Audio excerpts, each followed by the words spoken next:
𝒊𝒃𝒆𝒕 welcome to Tibet TV's weekly news bulletin on Tibet, His Holiness the Dalai Lama and the Central Tibetan Administration. Let's look at the headlines first.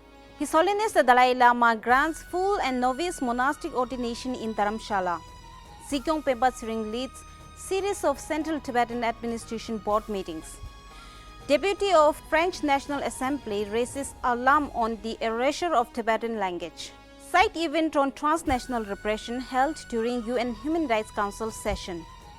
Japan holds annual meeting of Tibet support group in Tokyo. Representative Chukki visits Italy and meets Rimini officials. Office of Tibet Australia hosts Sino-Tibetan youth interaction at Sydney University. Tibetan community of Switzerland and Liechtenstein launches Peace March for Tibet. Weekly Lookout Year of Compassion.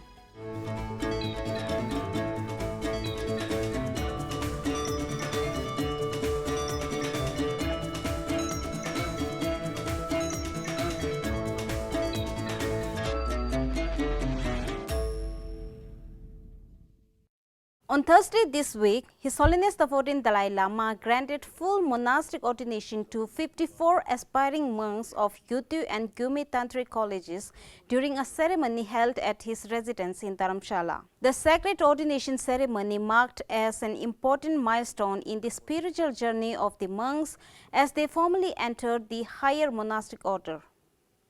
Earlier on Friday last week, His Holiness also granted novice monk and nun ordination to 63 aspirants at his residence in Dharamsala.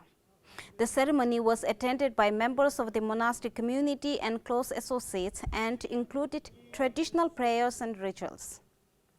Last week, Sikyong Penpa Tsering led several board meetings to review important financial and administrative matters, including the 41st governing body meeting of the Tibetan Administration's Welfare Society on Wednesday.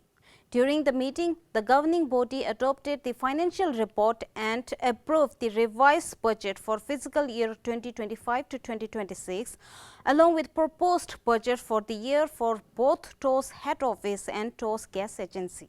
On the same day, Sikyong attended the 122nd Trustees meeting of His Holiness the Dalai Lama's Charitable Trust. On Monday, Sikyong Penpa Tsering also led the 98th Board Trustees meeting of His Holiness the Dalai Lama's Religious and Culture Society at the Department of Religion and Culture of the Central Tibetan Administration. Sikyong Penpa Tsering also attended the 117th Governing Body meeting of His Holiness the Dalai Lama's Central Relief Committee that was held at the Department of Home, Central Tibetan Administration on the same day.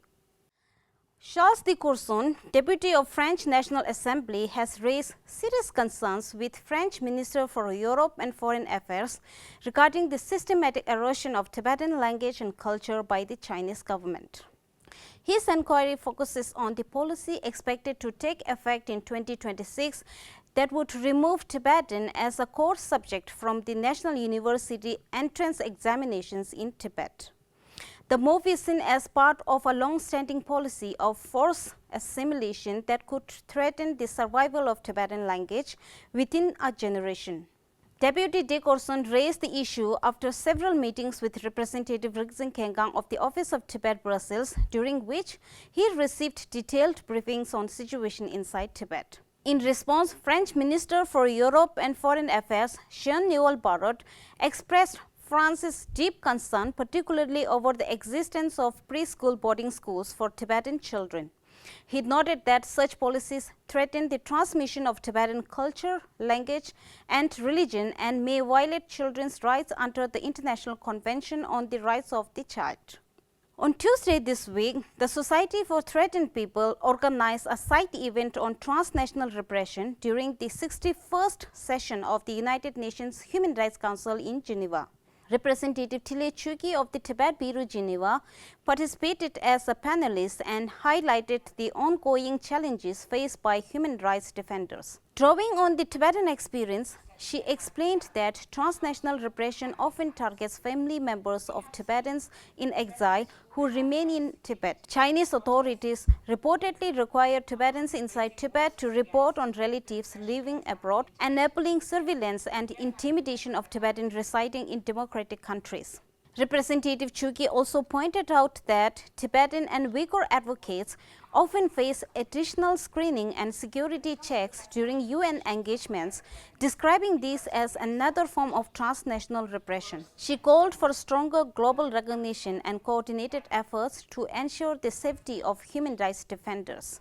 The event was attended by representatives from 12 UN member state missions, along with various civil society organizations with over 40 participants present. Japan's Tibet Support Group held its annual meeting in Tokyo last month, with members joining both in person at the Tibet House Japan office and online. Yamada Hiroshi, General Secretary of the Japan Parliamentary Support Group for Tibet, praised members for their cooperation in organizing the 9th World Parliamentarians Convention on Tibet. He also congratulated His Holiness the Dalai Lama on receiving Grammy Award, noting that it will help spread His Holiness's message of peace and compassion worldwide. Representatives also discussed passing resolutions supporting Tibet and condemning Chinese government's interference in the reincarnation of His Holiness the Dalai Lama. A 3-point appeal to the Chinese government and another 3-point appeal to the Japanese parliament and government were unanimously adopted. Karma Chuying, Secretary of the Department of Information and International Relations of the Central Tibetan Administration, and Representative Dr. 𝒉 Arya in their separate messages thanked the Japan Parliamentary Support Group for its continued support and for helping to make the World Parliamentary Convention on Tibet in Tokyo a success. The meeting was organized by the Safe Tibet Network. Last month, Representative Dr. Arya also participated in a Uyghur symposium in Tokyo organized by the World Uyghur Congress and Japan Uyghur Association, titled China's Ethnic Regional Autonomy System and the Reality of Uyghur Genocide. During his presentation, Dr. Arya urged lawmakers and participants to view the situation in Tibet, Uyghur and Southern Mongolia as an unresolved international issues and highlighted the increasing Chinese repression in both inside the country and beyond its borders. Last week, Representative Chukki of the Tibet Bureau Geneva visited Italy and met with Dr. 𝒉 President of Province of Rimini, along with Deputy Mayor and Tibetology Chiara Bellini and Emilia Romagna, Regional Council member Elise Parma. Representative Chukki visited Rimini City Hall, where she briefed officials on the current situation inside Tibet and the global peace initiatives of His Holiness the Dalai Lama. She also recalled His Holiness's previous visit to the city. Dr. 𝒉 expressed his admiration for His Holiness's work and conveyed his openness to future collaborative initiatives. Last Saturday, the Tibet Information Office organized a Sino-Tibetan youth interaction at Sydney University, bringing together Tibetan and Chinese youth for dialogue and discussion.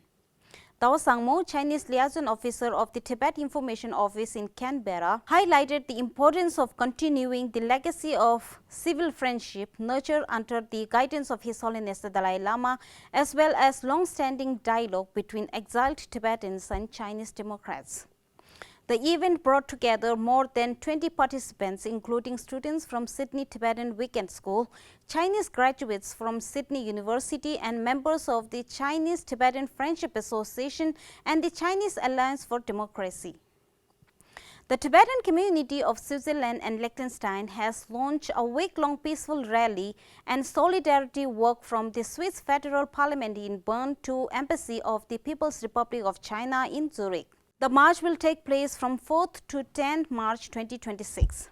Around 15 participants are taking part in the march, with oldest participants around 75 years old and youngest 35, symbolizing strong intergenerational commitment and unity. Representative Chukki highlighted that over 1 million Tibetan children face forced residential schooling, while more than 200,000 Tibetans were subjected to forced labor in 2024 alone. Katharina Perlix-Huber, member of the National Council of Switzerland, expressed her support on behalf of the Tibetan Parliamentary Group and provided a message to be delivered on 10th March, marking the 67th anniversary of the Tibetan National Uprising. As part of the Year of Compassion, several educational and cultural events were organizing across Europe and India, highlighting the life and teaching of His Holiness the 14th Dalai Lama. In Belgium, The Office of Tibet and Antwerp branch of Zurich Sikyong 𝑻𝒊𝒃𝒆𝒕 Tibetan Weekend School organized a day-long pictorial exhibition on the life and legacy of His Holiness. EU Advocacy Officer 𝒂 addressed the gathering and emphasized the importance of educating younger generations about His Holiness's life and contributions. Around 500 books related to His Holiness were also displayed. In southern Belgium, the Office of Tibet Brussels and the municipality of 𝒃𝒆𝒕 are co-organizing a week-long exhibition titled A Life for Peace, His Holiness the Dalai Lama, 90 Years of Wisdom and Compassion at 𝒃𝒆𝒕 Town Hall. Representative Rimini thanked Mayor Benoit Lukden for supporting the initiative. The exhibition will run until 10th March.